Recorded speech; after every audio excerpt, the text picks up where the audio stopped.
अजित पवारांच्या अकाली मृत्यूमुळे राज्याच्या सर्व स्तरात दुःखाची लाट उसळली आहे। लाखो चाहते, समर्थक, सर्वपक्षीय नेते अजूनही या दुःखातून सावरलेले नाहीत।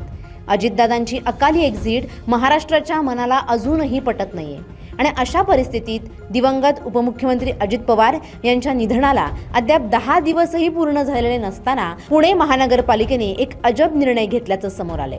पुणे महानगरपालिकेच्या अधिकाऱ्यांकडून नाच गाण्याच्या कार्यक्रमाचं आयोजन करण्यात आलंय। 15 तारखेला महापालिकेच्या वर्धापन दिनानिमित्त विविध सांस्कृतिक कार्यक्रम आयोजित करण्याचा निर्णय घेण्यात आलाय।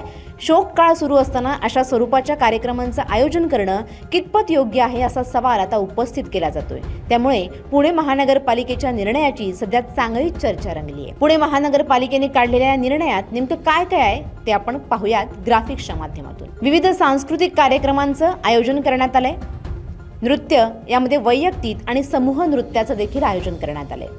नाटक, ऑर्केस्ट्रा, हिंदी आणि मराठी गीतांचा कार्यक्रम ठेवण्यात आलाय। वादन, वैयक्तिक कलागुण दर्शवणारं कार्यक्रमांचं आयोजन करण्यात आलंय।